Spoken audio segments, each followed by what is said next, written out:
...320'ye 80 bak. Burası. Bak 320'ye 80. Bak 320.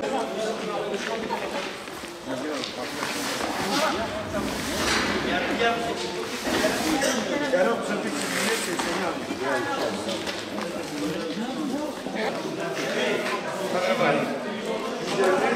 Kerem sen diyorsan ne demek? Tamam.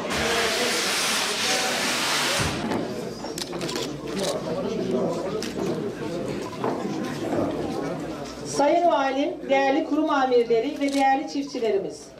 Batman Valiliği İl Özel İdare Sekreterliği kesintisiz devam etmektedir. Şimdi konuşma yapmak üzere değerli çiftçimiz Ramazan Tufan'ı kürsüye davet ediyorum. Tabii arkadaşlar bu seraları yaparken eğitimleri maalesef çok zayıf. Yani yarım yamalık yapıyorlardı falan. Oturduk bir köyde, o zaman burası yoktu Sayın Valim. Seracılığın gelişmiş olan bölgesine sizi gönderelim. Nereye gönderelim? Antalya Manavgat. Ben oradaki arkadaşlarla görüştüm. Oda başkanıyla görüştüm sağ olsun. Hem merkez hem Manavgat oda başkanlarıyla. Tanımadığım halde sağ olsun çok yardımcı oldular.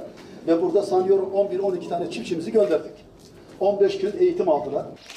Batman ili gerçekten toprak verimliliği yönünde zengin bir ilimiz. Özellikle bu bölgede toprağı en verimli bölgemiz. Bizim sulu tarımın yapıldığı yerlerden biri. Şimdi biz Batman'da nereden ne yapabiliriz planlamasını yaparken özellikle bu bölgede seracılığın geliştirilmesiyle ilgili bir karar aldık. Eğer bir seracılık işi yapacaksak burada yapmamız lazım.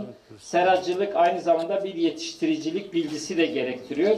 Çiftçilerimiz de, Başkan Bey'in de, ben de ilk kez şu an yeni öğrenmiş oldum. Onlar eğitime göndermişler. Burada zaten bir sera yetiştiriciliği kültürü de gelişmiş. Dolayısıyla şu anda daha önce KAP Kalkınma İdaresi Başkanlığı'nın katkılarıyla 2011'de, 2017 ve 2016'da toplam 43 sera kurulmuş. Şu anda 10 adet seramızın yapımı bitme aşamasındadır. Bu 200 rakamı, 200 kişi bence yeterli değil. Az önce müdür bey dedi ya 1000 civarında. Biz burayı daha da arttıralım. Sayın Valim, küçük Antalya burası olacak. Daha niye olmasın ya? Evet, olacak, evet. Ya niye olmasın? Ya çiftçimizin hakkını ödeyemeyiz ya. İnan öyle. Şu alın teriyle, emeğiyle bizden okuttular çünkü bir taraftan da. Ya kolay bir şey değil. Onun için çiftçilerimize ne versek az. Allah'a şükür Allah'a şükür devletimiz, hükümetimiz, başta Sayın Cumhurbaşkanımızın emirleri, talimatları doğrultusunda özellikle çiftçilerimize destek konusunda inanılmaz şeyler yapılıyor.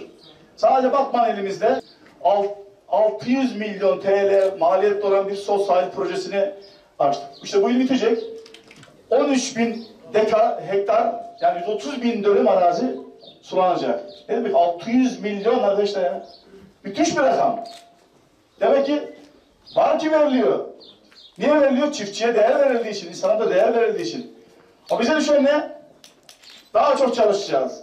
Daha çok üreteceğiz. Bir taraftan sanayileşiyoruz. Elbette ki olacak. Bilgi teknolojisine geçeceğiz. Elbette ki olacak. Uzay teknolojisi elbette olacak. Ama bizim tarımı da bırakma şansımız yok. Biz bir taraftan da tarım ülkesiyiz çünkü. Bir can suyu veriyoruz. İlk defa yapacak olana veriyoruz. İkinci defa vermiyoruz. O zaman ne olur? İş başka yere kayar, tembelliğe döner. Verdiğimiz tamam, o devam edecek. Ama yeni ilk defa bu işi yapacak olana yine biz desteğimiz yine aynı şekilde projelerimizi yapacağız. Hatta daha fazla yapalım ki daha fazla katkı sağlansın. Öbürünü indirin.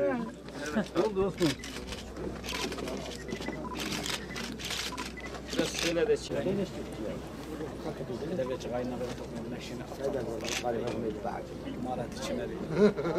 اش سیگر کا اقامت کن سیگر کا درونیم ev İsal 3 sala em vi işe serayla uğraşmıştım. Devlet destek da naylon yardımı kiri salcmara.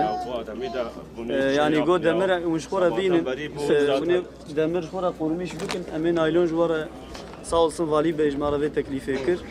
Mecliye goriye meşhura me demir anim imkanı bu me demir kiri o devletci naylon ve dibinin naylon daneme iro dağıtmış kirin. Segir kamez devlet ev naylon daneme bu saracılığı işte mesleki me bir saracılığı meşhura demir ayın devlet eji naylon khirafa yardım dame amce memnunum و هم خوازن هیچی چه دیجی بدیم با که دندکا و که فیدانا شتلاب دیم و حیوان دستهیجی بدیم و که گامی شوام خوازن افدر گنده برچمه ماندا واجی بدیم و مولو خوازن و صافجی ممنون